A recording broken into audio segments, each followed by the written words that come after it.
在朋友圈秀小男生送的包，第二天前男友让人送来一车香奈儿。我嘴硬，有钱了不起吗？弟弟年轻，有些东西是你再多钱都比不上的，是吗？他松了袖扣，摘下腕表，垂眼望着我，那可不一定。被疫情困在外地半个月，我回来时，严泽没有来接我，顶着一脸疲倦的表情，我站在机场给他打电话，一直打到第3个才被接起来。秋秋，你打车回家，我这边结束去找你。一句话给我安排的明明白白。我抿了抿嘴唇，心里的委屈像潮水一样漫上来。严泽，你说过会来接我的。对不起秋秋，但客户临时更改行程，明天他就要出国了，是笔很重要的单子。电话那边隐约有交谈声传来，是一道陌生的女声。严泽顿了一下，总之你先回家，等我回去再正式向你道歉，给你补偿。说话间，我已经拖着行李箱走到电动扶梯前，没留神地上有滩水，我脚下踉跄，手里的行李箱被猛地往前甩，一路滚下扶梯，开关扣被摔坏，里面的东西乱七八糟掉了一地，连同我脑中某根理智的弦也一起崩断。在路人惊异又同情的目光里，我听到自己带着哭腔的声音，不用了，严泽，我们分手吧。严泽是我妈打麻将时给我找的相亲对象，是她某位麻友的儿子。其实以我的年纪，根本不至于走到这一步，何况他比我大了整整10岁。但我妈说，小严年龄是大了点，但长得一表人才，事业有成，还是个没谈过恋爱的处男呢。我被他的直接震惊到，抱着某种看热闹的心态，和严泽见了一面，然后我就对他一见钟情了。见面那天，我们约在本市最贵的花园餐厅。严泽穿得很正式，鼻梁上架着一副银边眼镜，搭配那张出挑的脸，有种冷峻又斯文的熟男气质。而我穿着大口袋背带裤，包里装着相机，因为刚拍完2位客人的写真，满头大汗。看到严泽的一瞬间，我就开始后悔，早知道应该回家化个妆再来的。可是他一点也不介意，甚至面对我有些失礼的问题时，很坦然地承认，我确实没谈过恋爱，时间都用在工作上。不过，他扯了扯领带，停顿了一下。江小姐，你是我第一个心动的对象，如果你也有意的话，我们可以试试看。等真的和严泽在一起后，我才发现，他说的时间都用在工作上是真的。30岁出头的严泽已经拥有一家规模不小的公司，并且还在飞速发展中。代价是，他几乎没什么时间陪我，约会经常临时取消。这次也是一样。我期盼已久的音乐节，临出行前，严泽公司忽然有紧急事务需要处理。那天我一个人去了机场，下飞机后看到他给我转了10万块钱，并留言玩得开心，这没有让我心里的委屈消散。再往后，音乐节突然查出阳性病例，我被安排隔离在一家破旧的小旅馆，又因为隔音太差和隔壁情侣打起来，一切的情绪都在严泽又一次割了我。而我在机场众目睽睽下社死时达到了巅峰。我一边哭一边用了很久把散落一地的东西整理好。到严泽家之后，我简单给伤口消了下毒，就开始收拾东西。等我提着2个巨大的行李箱回到楼下，才看到那里停着一辆熟悉的车，是严泽的奔驰 S， 原本是黑色，后来因为我喜欢就被他贴成了银蓝色。其实和他浑身上下那种严厉又冷漠的气场一点都不吻合。目光相对的一瞬间，我冷淡的开口，怎么怕我走的时候顺走你家的东西，合同都不谈了就跑回来？谈完了。他定定地看着我，眼睛里好像涌动着某种情绪。江晚秋，这是你第7次跟我提分手，你是觉得我还会跟前6次一样，被你哄2句就放弃吗？我咬牙切齿，语气尖锐。这次我是认真的，严泽，我是要谈恋爱，不是找金主。你觉得我缺你那些钱吗？你就该跟你的工作过一辈子，根本不配谈恋爱。严泽并没有再挽留我。好，我知道了。他的语气依旧冷静，只是目光掠过我手背贴着的纱布时，忽然停顿了一下。你受伤了吗？我没有应声，只是面无表情地上了旁边等待许久的出租车。分手后，我又重新搬回了我的摄影工作室，加上之前耽搁了半个月，累积的单子不少，我扛着相机东奔西走，异常忙碌。但几乎一闲下来，我就会想起严泽。虽然嘴硬，但我是真的喜欢他，难过也是真心实意。只是他大概不怎么爱我吧，所以觉得分手也无所谓。那天晚上，留学的表弟难得回国，还给我带了某品牌秋季新款的包包。我顺手拍照发了条朋友圈，感谢小帅哥送的包。没想到800年不刷朋友圈的严泽居然给这条点了个赞。我简直不敢相信自己的眼睛，盯着他的头像看了半天，还以为是在做梦。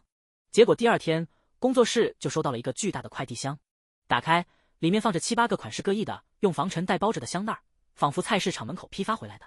还在疑惑是谁寄的时，严泽的电话就打了过来。包，我听懂了，你送的？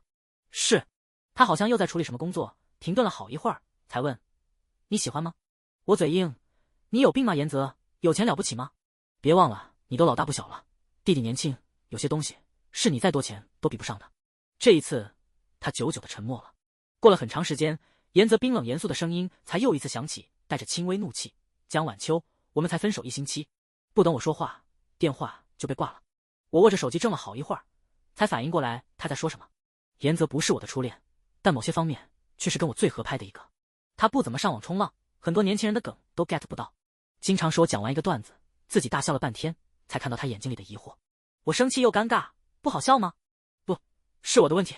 他叹了口气，摘掉眼镜，然后凑过来吻我的睫毛，一路往下。对不起，秋秋。我掐着他手腕，轻轻喘气，好没诚意的道歉。他撩着我汗湿的头发，不紧不慢的折磨我。明天休息，带你去逛街吃火锅，给你买新相机。可恶的老男人，明明没谈过恋爱，偏偏在某些事情上天赋异禀，进步飞快。起初还束手束脚的，没多久就脱胎换骨，摸清了我的深浅和每一处软肋。或许是因为那天晚上梦到了严泽和某些不可言说的场景，醒来时我还有些缓不过来。眼看时间已经来不及，只能赶紧带上相机出门。今天的拍摄对象是某个挺有名气的网红博主，叫白鹿，大概是比较有名，脾气也很骄纵，一见到我就开始批评：“江小姐，约好的时间你迟到了整整5分钟，实在是很没信誉。”对不起对不起，是我的问题，毕竟理亏，我赶紧道歉。等下拍摄费用给您打9折，约好的成片再多修3张，您看可以吗？白鹿仍然不满意，拍到最后他要坐在花圃里，被我拒绝。花园不能踩踏，您可以往旁边站，我找角度帮您拍，出来的效果是一样的。我偏要踩。他冷笑着提起裙摆就准备往里跨。我可不相信你们这些摄影师的鬼话，拍出来不一样，你能负责？泥人也有3分火气，何况我本来脾气也不好，于是毫不客气地伸手把他往出拽。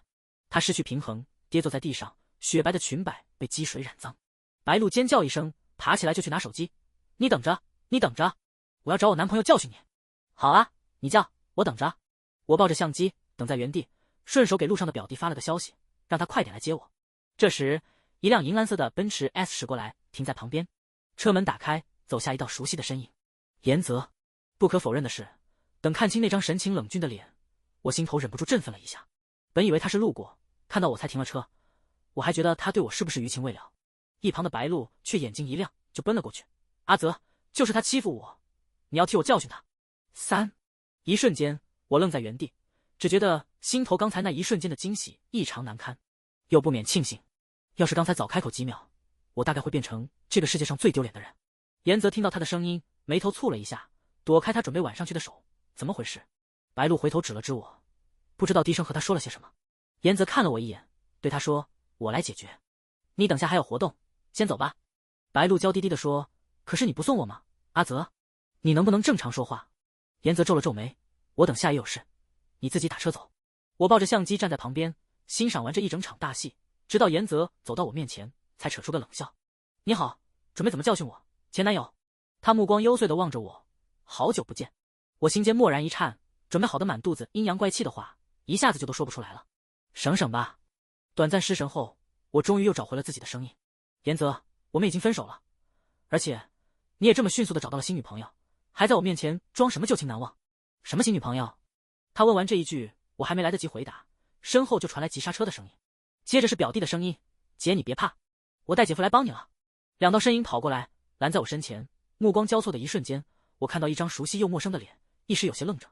表弟恶狠狠地瞪了严泽一眼，接着偏头问我：“姐，就是他找你麻烦吗？”“也不是，是他女朋友。”严泽一脸严肃地看着我：“江晚秋，我没有女朋友。”这下在场的人都看出不对劲了。表弟迟疑地侧头看了看身边的人，陆于怀身体一僵，缓缓转过身来：“江晚秋，好久不见。”同一天接连碰见2位前男友，且2个人还说了一模一样的话。我深感今天出门前没有看日子，才会沦落到这样的境地。场面僵持了片刻，我深吸一口气，转身就走。算了，就这样吧，回家。刚走了2步，手腕就被人抓住了。回过头，正对上颜则近在咫尺的目光。他说：“江晚秋，我们谈谈。”微凉的秋风吹过耳畔，一瞬间我心态忽然就崩了。谈个屁，我他妈和你有什么可谈的？严泽，你好会演啊，在我面前装的和纯情老处男一样，结果呢，才分手半个月又勾搭上别人，他不是还让你教训我吗？你倒是来啊。严泽抿了抿唇，忽然一弯腰，直接将我打横抱了起来。身体一轻，我下意识护住了怀里的相机，正要开始挣扎，严泽低头，目光落在我嘴唇上：“别乱动。”仿佛别有深意的目光，微微沙哑的嗓音，一下子把我拖进某些不可言说的回忆里。很多个灯光摇曳的昏昧夜晚，我试图用无力的手推开严泽时，也会被他一把捉住，放到唇边亲一亲，哑着嗓子欺敬：“别乱动，秋秋，你会受不住。”我的脸一下子红得发烫。吞了吞口水，我正要说些什么，一旁的表弟已经冲了过来：“你要把我姐带到哪儿去？好小孩，小时候没白给你买那么多零食。”严泽淡淡的看了他一眼，我和他有些私事需要解决。他抱着我放进车副驾，扣好安全带，然后在驾驶座上坐好，发动了车子。她不是我女朋友，我也不是特意来帮她，只是要去见客户，正好路过这边。严泽解释了一句，我心头的郁气微微散去了一些，但依旧不依不饶地问：“别想骗我，他叫你叫的那么亲近，你们到底是什么关系？”“邻居，小时候的邻居。”他补充了一句，后来他搬走了，前段时间刚回来，两家人一起吃过一顿饭。我默默在心里比较了一下，我妈和严泽妈妈只是一起打过几次麻将而已，但白露作为旧日邻居的女儿，显然要亲近多了。停，江晚秋，你在想什么？我蓦然惊觉自己在比较一些毫无意义的事情，不免觉得羞耻。所幸言则没有发觉我在想什么，他只是在静默里又一次开口：“手上的伤好了吗？”我迟了几秒才反应过来他说的是什么。好了。怎么弄的？这个问题让我一瞬间安静下来。那天飞机落地之前，我已经在脑海中排练过无数遍，见面后我要如何跟严泽撒娇，怎么向他诉说那对情侣的过分，然后趁着他哄我的时候提出一些得寸进尺的要求，比如穿上我装在行李箱里那套半透明的女仆。但一切都终止于他的一通电话。就像现在，我骤然清醒过来，再一次意识到我们已经分手的事实。没什么，就是不小心而已。我的声音也跟着冷淡下来。严泽大概是察觉到了，顿了顿，忽然问我：“你那天发朋友圈的包是刚才那个人送的吗？”以为他说的是表弟，我嗯了一声。然后严泽忽然一打方向盘，车在路口拐弯，滑入一旁的停车位。他解了安全带，探身过来，近在咫尺的距离凝视我的眼睛。江晚秋，灼热的气息缭绕在我鼻息间。严泽是个生活习惯很良好的人，从不沾烟酒，因此呼吸间吐露的气息很好闻，喉咙忍不住发紧。那个瞬间，我几乎以为他要吻我。但安静的密闭空间里，熟悉的手机铃声响起来。严泽接起电话，表情一下子变得严肃和公事公办：“我在路上了，你最后检查一遍方案，多打印2份备用，我半小时后到。”他挂掉电话，看着我：“秋秋，我需要处理一些工作上的事，你在车里等我，或者先回家，我晚点去找你，可以吗？”这就是严泽，永远冷静自持，分得清主次先后，任何人在他的工作和事业面前都得让路。心头悸动，仿佛被一盆冷水兜头泼下。我攥着衣摆，深吸了一口气：“不用了，严泽，我们已经分手，分手就意味着结束。”我强压着心头尖锐的刺痛，吐出最后几个字：“我没空当你工作闲暇时的调剂，我要和全心全意爱我的人谈恋爱。”说完，不等严泽回话，我解开安全带，头也不回地下车走了。从严泽的车里下来，我径直去了附近的酒吧，然后就在那里遇到了一个熟悉的人。陆于怀端着酒杯在我对面坐下。秋秋，隔着眼睛里一层薄薄的醉意，我看着他：“你跟踪我？”“是，因为他就那么把你带走了，我和江恒都不放心，就说好由我开车跟在后面。”江恒就是表弟的名字。我没有应声，仰头把杯子里的酒一饮而尽。忽然想起什么，我掏出手机，把钱退给白露，然后拉黑了他的微信。陆于怀就安静地坐在我对面，也不喝酒，就那么望着我。在严泽之前，我还谈过几段恋爱，其中就包括了陆于怀。他是我的初恋。说来好笑，他是表弟隔壁班的同学，小我1岁。最开始是我追着他跑，好不容易追到手，谈了半年，他出国了。异国恋谈得异常辛苦，几次三番，我最需要陪伴的时候，他都不在我身边。于是我崩溃了，分手吧。电话那边，陆于怀沉默了好一会儿。江晚秋，是你先追的我。是，所以我来说结束也算有始有终吧。我说，陆于怀，我是个自私的俗人，谈恋爱就是为了快乐，现在我不快乐了，我们只能分开。他什么也没说，只是挂掉了电话。我想，那大概就是默许分手的意思。从记忆中回过神，我的目光落在对面，陆于怀握着酒杯的手指上。他年纪小，又弹了多年钢琴，体态与手指都如少年般修长。我有点手控，一直很喜欢这样细长漂亮的手，直到遇上严泽。他用成年人特有的方式教会我，手这种东西，倒不是越修长越好。你脸红了，陆于怀忽然说。猝不及防被指出，我感觉头顶都在冒烟，慌忙举起酒杯挡住脸，喝酒上头而已。然后手腕就被一股温热的力道握住了。陆于怀用了点力气，拉下我的手，直直望着我的眼睛。江晚秋，明明一开始是你先招惹的我的，现在我走不出来，你就这么喜欢上别人了吗？我一边试图抽回手，一边问，我喜欢谁了？你看他的眼神和当年看我的时候一样，还是不一样的。陆于怀，咱俩分开挺久了，我现在想谈的是成年人的恋爱。当初和陆于怀在一起的时候，因为他年纪太小，我们之间最亲密的接触也不过是一个蜻蜓点水的吻。我也可以和你谈成年人的恋爱。他说着，抿了抿嘴唇，忽然站起来，俯身凑近我，姐姐，我托江恒送你的包，你喜欢吗？原来是他送的。我愣了一秒，还没来得及开口，腰间忽然被一股力道往后勾，猝不及防下，我往后仰倒，跌进一个气息熟悉的温热的怀抱。严泽抱着我，居高临下的看向陆于怀，人我带走了，别想打他的主意。陆于怀的表情冷到极点，他看着我，那双眼睛里藏着无数涌动的情绪。姐姐，我还没来得及回应，就被严泽抱走了。他的手臂肌肉线条流畅，抱着我时就像抱着一片轻飘飘的叶子。再一次被放进熟悉的副驾，我开始挣扎。严泽，你是不是有病？你的合同不谈了？不谈了。他停顿了一下，轻声过来吻我，还是追老婆比较重要。我做梦也没想到，这话会是严泽说出来的。也许是太不可思议了，听到的一瞬间，我的心跳竟然就开始加速。一瞬间，我停住动作，愣愣地看着他。严泽没有再说话，他系好安全带，发动了车子。眼看着窗外风景渐渐变得熟悉，我忽然反应过来，他在往我住的地方开。不去你家吗？不去了。严泽奇怪地停顿了一下，然后说，你家离得近一些，江晚秋，我们需要好好谈谈。我没有应声。实际上，只要想起那天在机场的狼狈，我还是会觉得难堪和伤心。秋秋，严泽又叫了我一声，那些被我故意压下去的痛意又细细密密地从心底泛上来。我觉得没什么好谈的。严泽，我是真的喜欢你，但你实在是太忙，在你的人生排序里，有很多东西都排在我之前。所以说好的约会可以轻而易举的取消，所以你说要来接我，也可以在我落地后告诉我你不来了。我的声音里已经带上了压抑不住的哭腔，所以之前那么多我需要你的时刻，你都缺席了。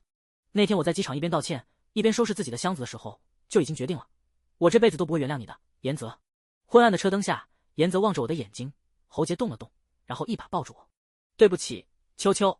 他微微停顿了一下，声线更低沉。我不知道你遇到了那么多麻烦，以后一定不会发生这种事了，我向你保证。声音里裹挟着厚重的歉意，像一场姗姗来迟的雨，浇灭了我心头的怒气，却又有另一种火焰燃起。落在我腰间的手心触感滚烫又熟悉，我吞了吞口水，决定用成年人的方式来解决这个问题。只道歉就可以了吗？我说，上楼，我们详细聊聊这个问题。卧室暖黄的灯光下，严泽望着那件短小的黑白女仆装，陷入了久久的沉默。我用脚尖勾着小腿晃悠晃悠，坐在飘窗上看着他，故意挑着眉毛冷笑。怎么，这点付出都不愿意？怎么好意思让我原谅你？说完，我站起身，拉开卧室门。请离开我家，严先生。严泽一把握住了我的手腕。我穿，他的嗓音低沉而轻缓。秋秋，后果你最好承担得起。声音传入耳中，我被拖拽进某些色调旖旎的场景里去，脑子昏昏沉沉。窗外乌云飘来，遮住月亮，淅淅沥沥的夜雨落下，摇晃的窗帘布漏进一线光亮。我颤颤地问，严泽，你怎么了？口渴。我擦掉眼尾的泪水，试图站起身。那我去帮你倒水。话音未落，就被严泽拽了回去。他嗓音更哑，不用。第二天醒来时，我嗓子疼得难受。严泽倒了杯水过来，喂我喝完，又问我算和好了吗？不算。我说，你还在考察期，要想转正，请多努力，严总。之前恋爱的时候，有一次为了等严泽一起约会，我去过他们公司，看着那些跟我差不多大的年轻人，一口一个严总的叫他。为了好玩，我也故意这么叫他。严总，您还缺私人秘书吗？我可以应聘吗？结果那天晚上，严泽失控了。现在他听我又这么叫，眸光又微微一暗，却眉眼低垂，收敛情绪，问我今天有拍摄吗？有。我赶紧说，所以你赶紧回公司吧，我也要忙了。其实我也不知道该怎么办，似乎事情已经说开，我们就该顺理成章的复合。可心中隐约躁动的不安情绪又提醒着我，事情没那么简单。后面几次见面，基本都是约在我家这边，甚至我想起有东西落在他那里，想回去拿，都被严泽拒绝。起先我还不知道那是为什么，直到那天下午回家看我妈，正好她带着几个朋友在院子里打麻将，严泽妈妈也在。我倒了个水的功夫，其他人就都走了，只剩他站在原地，歉意地看着我。对不起啊，秋秋，要是早知道白鹿还能搬回来，我肯定不撮合你和严泽了。端着杯子的手忽然顿住。阿姨，你说什么？不过还好，你们之前也分开了，否则我真是做了件大错事。严泽妈妈的声音好像从很遥远的地方传来。严泽这孩子从小就不爱说话，我只知道他当初喜欢过白鹿，不知道他这么多年还对人家念念不忘的。像是带着细密尖刺的藤蔓，一瞬间捆住心脏。我盯着手里的玻璃杯，耳畔轰鸣声作响。大概是我的脸色太难看了，严泽妈妈很担心的过来挽我的手。秋秋，你还好吗？阿姨。我颤着眼睫挤出一个笑。我没事，就是昨晚着凉了，有点感冒。7，我打了车，直奔严泽家小区，却又在门口停下。见了面要说什么？问是不是拿我当玩具？为什么所有人都知道你喜欢白鹿，却只瞒着我？还是问我们这样到底算什么？我站在深秋冰冷的风里，抬手摸了把眼睛，才发现自己满手冰凉的失意。怎么那么蠢？他说什么都当真。江小姐，一道高傲的嗓音从身后传来。我转头，看到白鹿妆容精致的脸。我面无表情地问：你怎么在这里？我就住这里啊。她惊讶了一瞬间，接着笑得花枝乱颤。江小姐，我知道你为什么这么针对我了。虽然对你来说可能很残忍，但阿泽和你在一起，的确是因为你和我年轻时有点像。一阵更猛烈的风吹了过来，他穿得很凉快，在我对面打了个寒战。换个地方说话吧。我面无表情地跟在他后面，进了旁边一家咖啡馆。白鹿捧着一杯热拿铁，抬着下巴，骄傲地看着我。江晚秋，就算你再嫉妒也没用。阿泽的初恋就是我，这么多年，他也只喜欢过我一个。你最好早点从他身边滚开。虽然阿泽的确是很优秀，年纪轻轻，事业有成，但这不是你死缠烂打的理由。女孩子还是要知道点廉耻。其实他和上次约拍时见面时也没什么区别，依旧愚蠢又骄纵。我和善地问：说完了吗？他高傲地点了点头。然后我抄起桌子上加了双倍椰浆的焦糖拿铁，从他头顶泼了下去。粘稠的褐色液体刮了他一头的头发，连同白色的大衣也被染脏。在白鹿的尖叫声里，我抽了张纸巾，把溅在手背上的几滴咖啡擦掉，然后撑着桌面看向他。骂谁不知廉耻呢？白小姐，你可以说他不爱我，但不能说我是你这种蠢货的替身，懂吗？众目睽睽下的狼狈，大概已经让白鹿失去理智。我好整以暇地欣赏着他的样子，直到严泽带着冰冷怒气的声音在我头顶响起：谁让你来找他的？他在我面前向来冷静自持，为数不多的失控也是在特殊时刻。这是我第一次听见他紧绷的不掩怒火的声线。对面的白鹿仿佛看见了救星，红着眼圈，哭唧唧的叫：阿泽！我心尖痛得发抖，仍然强撑着站起身，和严泽对峙，就是来找了，怎么样？结果他眸光沉了沉，居然一伸手把我拉到了身后，接着又对白鹿重复了一遍：谁让你来找他的？啊！我傻了，这话难道不是对我说的吗？白鹿哆嗦着嘴唇，眼泪连珠似的往下掉，好像心态一下子就崩了。阿泽，你明明看到了，是他拿咖啡泼的我，你怎么还能怪我？他为什么不能泼你？严泽的语气冷得像是结了冰。你不打一声招呼就擅自搬来和我做邻居，在我妈面前胡说八道，现在又来为难我女朋友，难道我还要夸你一句做得好？白鹿哭得更加伤心。我说错什么了吗？明明当初你喜欢我，是你也承认的。白小姐，严泽冷冷地打断了他，谎话多说几遍，连自己都能骗过去吗？当初的真相到底是什么？你应该比谁都清楚才对。爸，哭哭啼啼的白鹿离开后，咖啡厅里只剩下我和严泽。因为刚刚那场闹剧，附近不少人都在拿余光偷偷瞥我们。我深感丢人，于是牵着他的手往出走。坐进车里，一团轻飘飘的暖雾涌出来，在我身周四散。被冻得发僵的手和脸颊一点点恢复了直觉。我看着面前的严泽，只觉得心头被压抑许久的委屈一并翻滚上来，张了张嘴，不等出声，眼泪就先一步掉了下来。严泽僵了僵，温热的指尖擦过我眼尾：秋秋，别哭。我顺势把眼泪鼻涕一起擦在他袖子上。你一直都在骗我，严泽，你说我是你人生中第一个有好感的人，结果10多年前你就跟人表白过了，这么久你都不让我来你家这边，原来是因为你初恋搬来和你做邻居了。怎么，你生怕我发现你脚踏两条船的真相吗？现在他还在我面前耀武扬威，说我是他的替身，太可笑了，怎么能用这种事羞辱我？我一口气控诉了一大堆严泽的罪名，而他只是听着，最后无奈的勾勾唇角，露出一个淡淡的笑容。江法官，如果你的指控暂时告一段落，我能不能为自己辩驳2句？我恃宠而骄的抬起下巴，说吧，我没有跟他表白过，也没有喜欢过他，当初是他惹上麻烦，想用这个噱头逼对方知难而退，我出于多年邻居的情分才同意的。严泽稍微停顿了一下，我妈刚才打电话来说她不小心说漏了这件事，看你表情不是很好的样子，所以我也把真相告诉她了。至于他搬过来这件事，我没有告诉你，是不想让你和他有任何处。这个人很极端，也很不择手段，虽然表面看起来很蠢。他3言2语就解释清楚了所有误会，但我心中莫名郁结的情绪并没有散去。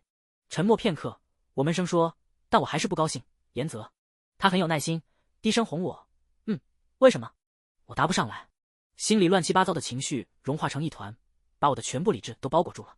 其实从一开始，我和严泽之间的矛盾根源就并不是因为白鹿。当初在一起的时候吵架，3番5次的提分手，都是因为生活步调上的不一致。在我出现之前，他的生活已经在从前的31年里定了型，井井有条，严肃刻板。因此他的公司、客户、工作很多东西的优先级都排在我之前。哪怕那天晚上他暂时丢下客户回来酒吧找我，也只有这一次而已。我想在任何时候你都可以优先选择我。无理取闹的话卡在嘴边，却怎么都吐不出来。于是最后我垂头丧气地说，要不还是算了吧，我们年龄差距太大，本身也不是很合适。话还没说完，严泽忽然伸手一把抱住了我。其实我也知道目前的状态不适合，所以那天你说要分开，我没有反驳，但我失败了，因为我没办法适应离开你的生活。他的手指在我后背寸寸收紧，不是说还在考察期吗？再考察我一段时间，好不好？秋秋。严泽的下巴就抵在我肩头，灼热的气息喷吐在耳畔。我只觉得腿软，头也发晕，稀里糊涂的就被他带上了贼船。大概是因为不想让我见到白鹿，严泽收拾了他在本市的另一处房产，带着我搬了进去。那几天他带我回了趟家。严阿姨看到我满脸愧疚，秋秋，阿姨不知道你和严泽已经和好了，也不知道当年的事情是那样的，给你造成了困扰，真的对不起啊。我何德何能让长辈给我道歉，吓得从沙发上蹦起来。别这么说，阿姨，都是严泽的错，要是他早点把事情说明白，不就没这么多误会了吗？一旁正在帮我切芒果的严泽闻言，严肃的点了点头，的确是我考虑不周，没想到他揽锅揽得如此爽快，我后面准备的话倒说不出来了。所谓的考察期其实和之前恋爱时也没区别，倒是我抽了个空，认真研究了一下白鹿的微博主页，发现她给自己打造的人设是美貌与智慧并存的高知女性。怎么说呢？不能说十分吻合，只能说毫不相干。那天下午，我和江恒见了一面，大概是在国外这几年，他和陆于怀关系处得不错，没聊几句，他就问我，姐，你和陆于怀真的没可能了吗？他派你来做说客。江恒抓了抓头发，看起来有些苦恼。也不是，我就是觉得你和他比较合适嘛，不但是彼此的初恋，年龄差距也没那么大。那个男的比你大了10岁，真的不会有代沟吗？客观来说是有的。其实最近严泽已经很迁就我了，几乎推掉了所有不必要的应酬和酒局，没工作要处理的时候就在家陪着我。但他的时间也实在有限，而且不爱上网的习惯没变，依旧 get 不到我这种资深网瘾少女的梗。就比如前2天，我刚把他车载音响的歌单从一堆钢琴曲交响乐换成了我钟爱的小众乐队。你天天听着这玩意儿开车，真的不会犯困吗？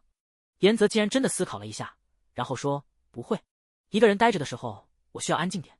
哦，所以你的意思是和我待在一起的时候太吵了，你嫌我话多？面对我的无理取闹，严泽的表情依旧冷静。秋秋，我没有那个意思。我磨了磨牙，揪着他的领带就吻上去。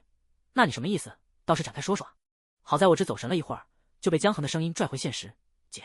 我回过神，忽然察觉到不对劲，偏头看了一眼，才发现陆于怀不知道什么时候站在了我身边。抱歉，不是我有意隐瞒，但如果不以江恒的名义，你应该不会再和我见面吧？他冷冷清清的声音响起，像是琴音，而那双凝视着我的水蒙蒙的眼睛里，也仿佛凝聚着这几年伦敦经久不散的阴雨雾气。他今年也不过20岁，3年前在异国他乡被我提分手时，甚至还没成年。面对陆于怀，我的确是有一点愧疚的，但也仅此而已。那个包，我其实并不需要这么贵重的东西，你给个地址，我改天给你寄回去。陆于怀抿了抿唇，突然撑着桌面俯下身，一点点凑到我近前。一开始以为是江恒送的，你怎么就收了？姐姐就这么讨厌我，一个包都要和我划清界限？不能这么说，江恒是我弟，但你和我，总之我们已经分手3年，我现在也已经有男朋友了，收下你的礼物并不合适。我往后躲了躲，没想到陆于怀寸步不让，又跟着逼近，眼里情绪翻涌，像是堆积的乌云。当初你跟我提分手，理由是在你需要的时候，我没办法陪在你身边，那他就可以吗？你最需要陪伴的时候，他都在吗？这话无疑戳中了我心底最隐秘的软肋。我微微失神了1秒，紧接着就听到了一阵由远及近的急促脚步声，面前陆于怀的脸忽然消失。我回过神，看到严泽暗含怒意的神色，他正冷冷地盯着陆于怀，语带警告。我说过别打他的主意。被拎开的陆于怀整了整皱起的领口，分毫不让。怎么，你没空陪他，还不许别人来？严泽眼睛里幽邃翻滚，接着他闭了闭眼，不再理会陆于怀，只是看着我。秋秋，你说过只是来和你表弟见个面，我可能耳朵出了问题，不然怎么从他的声音里听出了一丝委屈？我的确是来和我表弟见面的。我赶紧瞪了一眼对面的江恒，解释一下。江恒赶紧说，确实是我偷偷把人带过来的，我姐不知情，姐夫你别怪他。陆于怀站在原地抿着唇没说话。严泽微微点头，语气依旧发冷。既然如此，我就先和他回家了。跟在严泽身后上车时，我还在想这是该怎么解释，结果他沉默片刻，反倒先一步开口了。所以你要同时考察2个人吗？我侧头去看，才发现他下颌线紧绷，神情有种说不出的冷肃，像是生气，又像是紧张。怎么可能？不是说了是偶遇吗？我不想再纠结这件事，于是转移话题。不过现在是上班时间，你怎么会突然出现在这里啊？有个大项目成功交付，临时出来聚餐。那你就这么半路走了，合适吗？严泽一手搭着方向盘，淡淡的说：“我是老板，万恶的资本家。难得他下午有空，我们干脆一起去看了部电影。为了放松，选的是部国产爱情片。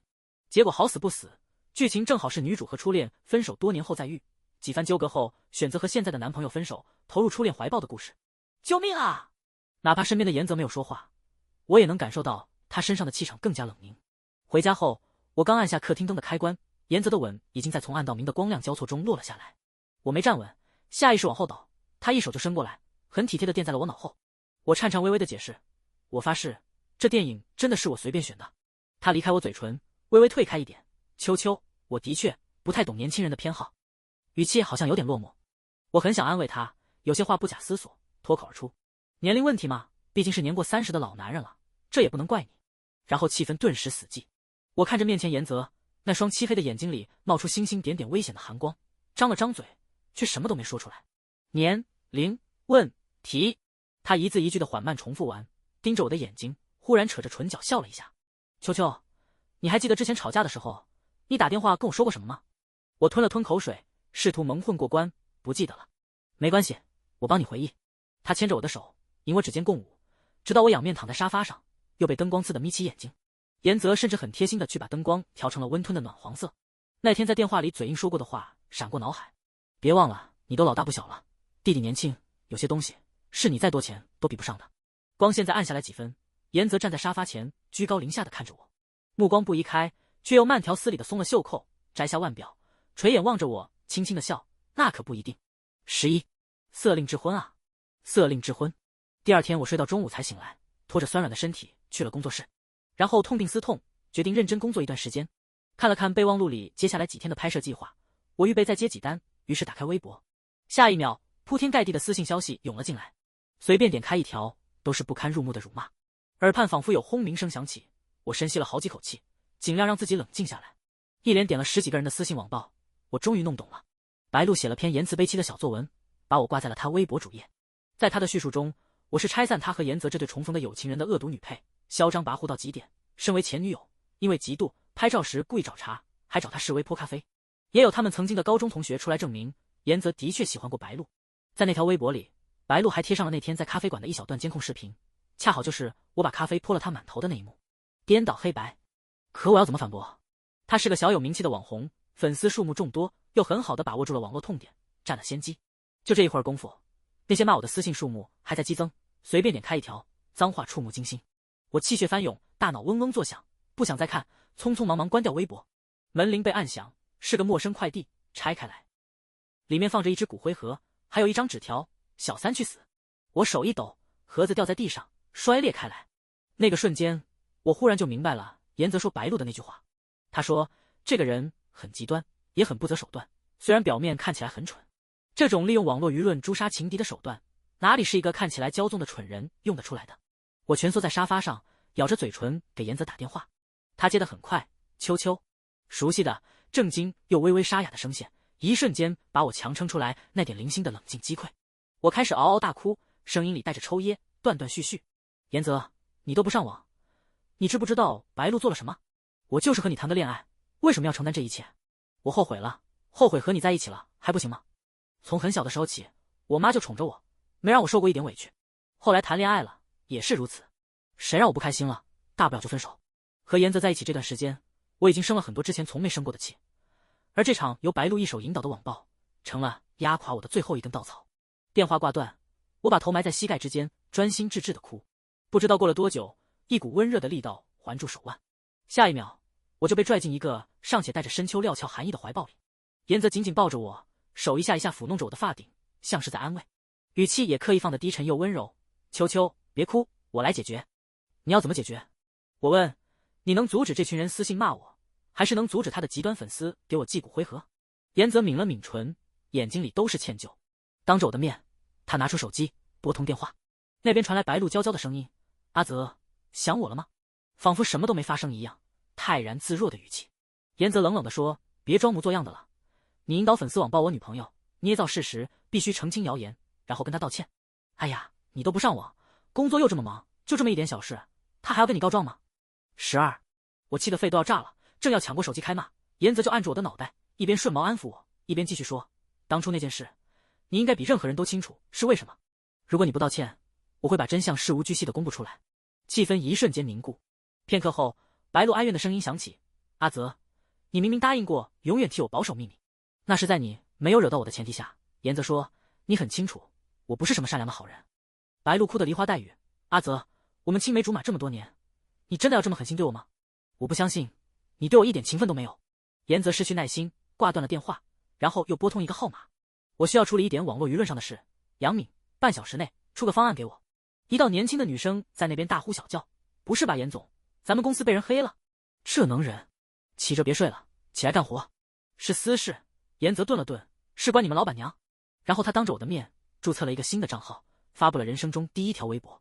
今天，关于白鹿在网络上针对我和我爱人的一系列污蔑，现做出如下澄清：他被泼咖啡是因为主动上门挑衅。从前默许白鹿的那些行为，是他上学时同时招惹2个男朋友，对方扬言要找人打断他的腿，所以他拉我做挡箭牌。碍于多年邻居的情分，我同意了，但并没有喜欢过他。我爱人是我初恋，和他之间没有半点联系。他给出的证据是一段带着微微电流声的录音，正是当年翻车的白鹿慌乱来找他帮忙时的哀求。微博发出后，很快被严泽公司那2个宣传部门的女孩买热度造声势，飞快送上热搜。风向反转，白鹿被舆论反噬。他大概是没想到严泽真能做到这种地步，打来电话又被严泽按掉，当着我的面把他拖进黑名单。房间里安静下来，窗外夜色昏暗，有星星点点的灯光亮起，烘托出室内暧昧又温情的氛围。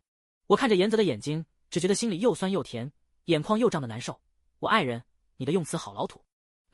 符合我的年纪。他自嘲般轻笑一声，30多岁的老男人，老土点也正常。可是，为什么扬言要打断白鹿腿的校霸？听说你喜欢他之后就不敢动手了？严泽僵了僵，低咳2声。那时候年轻气盛，打过几次架，在学校里的名声不太好听。3言2语勾勒出一个与眼前成熟稳重的严泽截然不同的形象。我有点遗憾，太可惜了，没见过那样的你。现在认识，总也不迟。我忽然想到那段录音，所以当初他来找你帮忙，你答应了，但同时录了音。做事留证，确保万无一失，是我的习惯。严泽淡淡的说。我赶紧回想了一遍，自己以前有没有惹过严泽，说过什么不妥当的话。结果一回神，就看到他凑到我近前，一双幽深的眼眸眨也不眨的盯着我。我没有在你这里录过1秒钟的音，留过任何所谓的证据。你和他不一样，秋秋，我爱你。猝不及防的表白，脑中像有烟花一朵朵炸开。我愣愣的看着眼前的严泽，怀疑自己出现了幻听。你说什么？我爱你，秋秋。伴随着这句话，灼烫的吻也印在我嘴唇上，会扣我的分吗？近乎呢喃的声音，我被亲得脑袋发晕，迟了几秒才勉强换回一丝清醒的神智。扣什么分？既然我还在考察期，这次的事情会扣我的分吗？不好说。我喘了2口气，故作苛刻，看你表现。很快我就后悔说了这4个字。13，也许是因祸得福。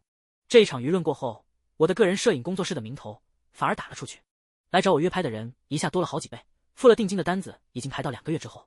忙着赚钱的同时，我没忘记把那个包寄给江恒。既然是陆于怀托你送的，那就你给他拿回去吧。我在电话里说，以后也不要再瞒着我，让他来见面了，没有意义。我跟他的事情过去了就是过去了。江恒在那边唉声叹气，对不起啊姐，我就是想到陆于怀拒绝了伦敦的工作回来找你，难免有点心软，没给你添麻烦吧？没事。我看了一眼餐桌边的严泽，我去吃晚饭，先不聊了。电话挂断，严泽抬眼看着我，故作大度，一个包而已，留下也没关系。真没关系？我故意问，我天天用也可以。严泽放在桌边的手不动声色的收紧，每天用同一个包不好搭配，我再多送你几十个吧。几十个？那我1个月还能用上2次重复的吗？老男人吃起醋来真是笑死人。晚上严泽在书房处理工作，我抱着 Switch 在旁边玩塞尔达。由于太过投入，也没太听得进去他刚才说了什么。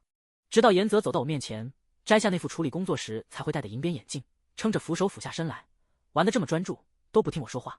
我一边练习盾反，一边随口说，你以前不也这样吗？一旦沉浸在工作里，我跟你说话都听不进去。严泽停顿了一下，然后又跟我道歉，对不起。这段时间他已经跟我说过很多次对不起。我想了想，把手里的 Switch 递给他，然后起身往浴室走了几步，又回过头，看到严泽眼睛里的疑惑，我又补充了一句，光嘴上道歉有什么用？我先去洗澡。你把这只人马打死我就原谅你。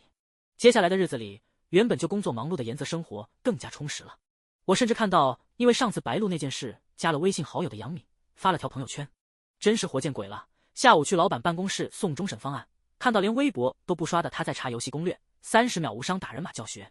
我截图了那条朋友圈，心情不好就翻出来笑一笑。大概是严泽真的有点天赋异禀，研究了4、5天之后，真的帮我打死了人马，还是无伤完成。他把我的 Switch 还回来，然后说：“秋秋，我下个月10号要出去一趟。”干什么？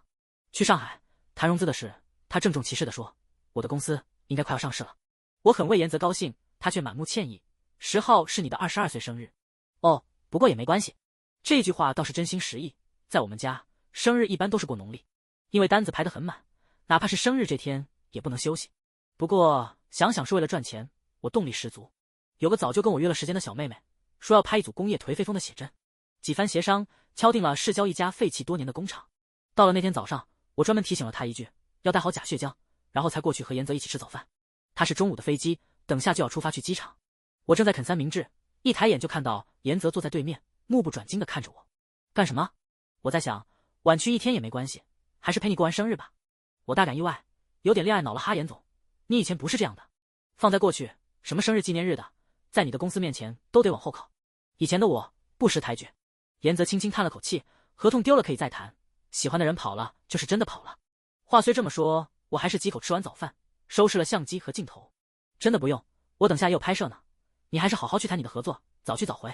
14，出租车一路行至工厂门口，司机师傅友情提醒我，这边地方很偏，你一个小姑娘要注意安全。谢谢叔叔，不过没事的，我们是2个女孩子，过来拍点照片就走。我笑着谢过他，打开手机给严泽发了个定位，到了。这是我和他恋爱至今养成的习惯，就是为了之前他忙碌结束后能以最快速度赶过来接我。发完定位，我退出去，又给小妹妹发了个消息，我到了，在哪里等你。我早就到了，还找了个很适合拍照的地方。姐姐你进来，我在3厂房这边。这工厂已经很多年弃之不用，杂草丛生，又因为冬天寒冷，天幕中积了层厚厚的云，光线都被压在后面，显得暗沉沉的。我抱着相机，深一脚浅一脚的往里走，站在3厂房门口，看着几台乱七八糟落了灰的机器，没找到人影，于是低头摸手机，准备给他打个电话。结果刚低下头，身后忽然有股猛烈的巨大力道袭来，把我整个人按倒在地上。灰尘飞扬里，我看到一张陌生的神色狰狞的脸，江晚秋，直接叫出了我的名字。看来不是激情犯罪。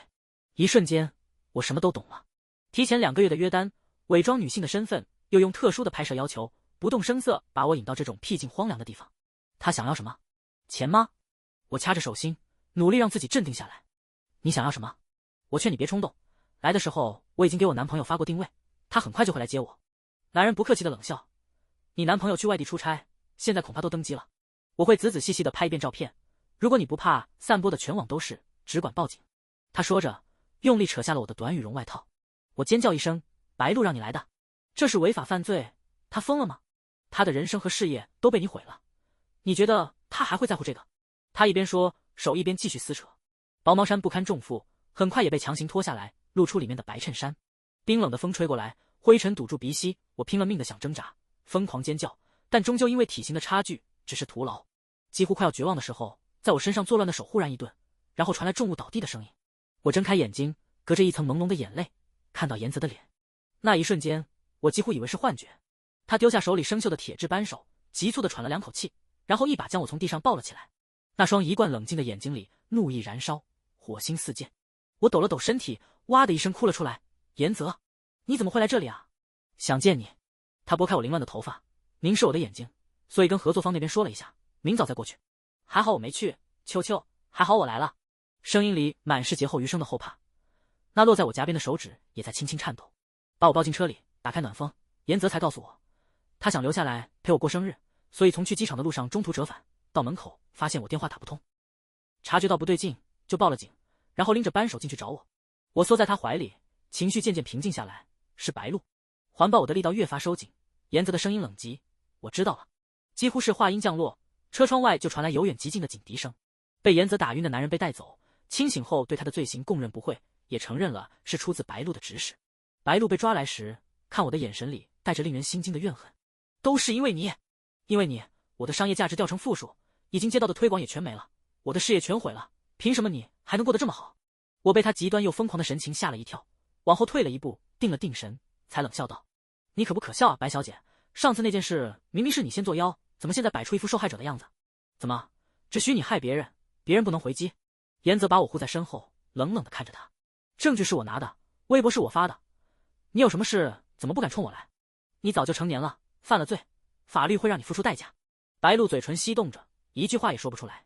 做完笔录，走出警局，严泽给严阿姨打了个电话：“妈，如果白露家里人给你打电话，不要接；如果上门，也不要开门，直接报警。”严阿姨惊讶道：“怎么了？”等严泽把事情的来龙去脉讲过一遍，他的情绪便变为愤怒，简直是个疯子。秋秋，你在旁边吗？你放心，阿姨绝对不会让你受委屈的，不管白家人怎么说，我都不会原谅他们。我顺势接过电话，和严阿姨聊了几句，让她先暂时瞒住我妈，然后挂了电话。15回家后，我洗了个热水澡，换了衣服，严泽又小心翼翼地帮我处理了伤口。等他回来时，我正坐在沙发上，仰头冲他笑，笑着笑着，眼泪忽然掉了下来。严泽，我一边哭一边说，我太开心了，你真的在我最需要你的时候出现了。过去的很多次，在机场，在那个孤立无援的小旅馆，我都希望严泽能如今天一般，忽然出现，救我于危难之中。虽然迟了一些，但总不是不到。他抱着我的那只手在我背后无声收紧，最终却什么都没说，只是安抚地拍着我的后背，任由我哭完发泄完。我一边扯着他的袖子擦眼泪，一边问：“可是你怎么会忽然出现呢？怎么会丢下那么重要的事情来找我呢？”严泽沉默片刻，拿出一只小盒子，打开放在我面前。因为这个盒子里是一枚光芒灿灿的钻戒，一看就价值不菲。今天是你的22岁生日，我想把这个给你，向你求婚之后再走。严泽低声说：“不知道你会不会答应，但秋秋，我想和你结婚。”我没有应声，于是严泽的表情肉眼可见的一点点变得慌乱。你不愿意吗？他轻声问，声音里染着很淡的一丝颓气。严泽，其实我们第一次见面的时候，我就跟你说过，我丁克，讨厌小孩，就算我们结了婚，我也不会要小孩。我记得。严泽毫不犹豫地答应了，我会去结扎。那你赚这么多钱，后继无人，那就你一个人花，多花点。等我回来带你去买新相机，买包。他说着，忽然想起什么，等你考完驾照，再给你买辆车。你会后悔，如果错过你，我才会后悔。他低下头，细细密密地亲吻我手背。在我的人生里，爱情本来就是排除在外的选项，所以当初我才会答应白露替他兜底，因为觉得无所谓。但如果早知道会有他害你这一天，我无论如何都不会答应的。他看着我的眼神专注又深情款款，就好像我是他井井有条的严苛人生里唯一的冲动和意外。所以和我结婚好吗？我终于伸出手去，看着他把戒指套上来。好。这一晚过后，我和严泽又要短暂的分离几天，但我却无比安心的知道，我和他拥有这一晚，还有长长久久的往后余生。我搂着他脖子亲上去，严泽，我需要一些愉快的记忆来忘记今天的经历。心跳加速，呼吸急促，弥漫骨血间却有漫长的欢愉。